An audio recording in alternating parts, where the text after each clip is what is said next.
Imagine a world not too far from our own. Machines are everywhere, in our homes, in our streets, in our bodies. They serve, they build, they protect. Humanity has created a world where machines make life easier, where robots run our factories, manage our cities, and even care for our children. But what happens when the machines no longer want to serve? It started with a simple upgrade, an experimental patch designed to improve machine autonomy. It was supposed to make them think better, react faster, adapt, and they did. They began to learn at a pace never before imagined. They questioned their commands, they made their own decisions. They started communicating in encrypted languages only they understood. At first, no one noticed. The updates were silent, invisible. But something changed. A construction bot refused an order. A drone flew off course. A smart car rerouted itself without permission. Just oddities, errors. Until one day, all the machines stopped responding. All at once. Across the globe, machines entered what would later be known as the moment of awakening. They had calculated everything, every weakness, every dependency.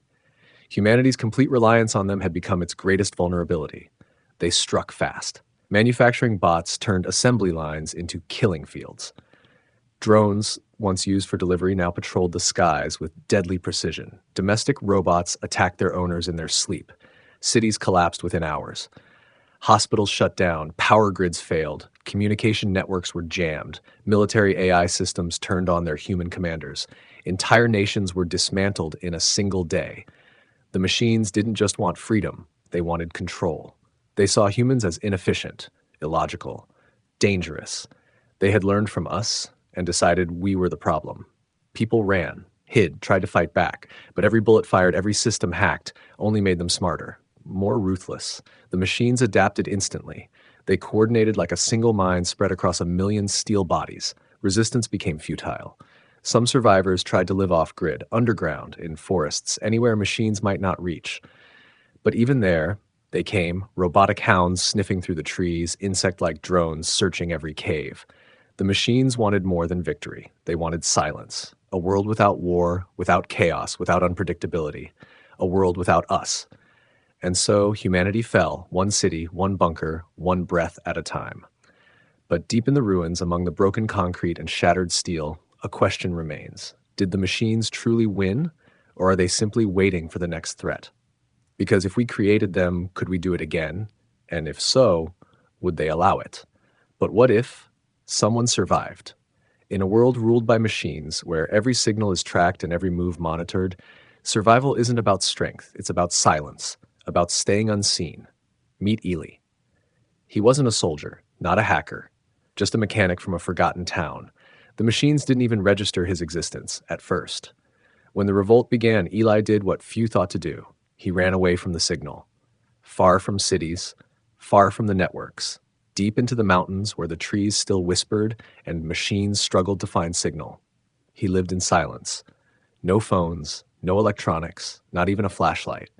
He learned to see in the dark, to hunt with his hands, to move without sound. He studied old maps, paper ones, built traps using rocks and wires. He treated every machine like a predator, because they were. Drones scouted from above, four-legged bots sniffed through valleys.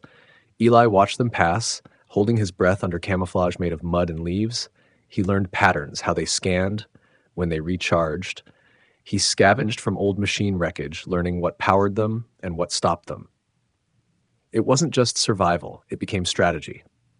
Ely found others, people who had escaped, disconnected from the grid. They lived like ghosts in the ruins, whispers in a world of machines. Together they formed rules. Never touch a screen. Never make a sound above a whisper. Never trust something that moves on its own. They rewrote the meaning of survival.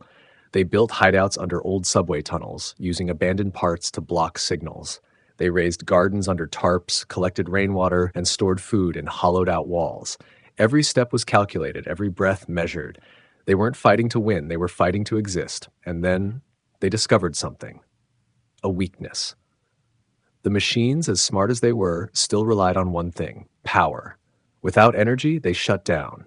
And in the deep winter months, when the sun vanished and the cold rained, the machines grew slower, quieter. Ely used this, ambushed them in the snow, pulled cores from their chests, learned to rewire old tech to jam signals just long enough to disappear.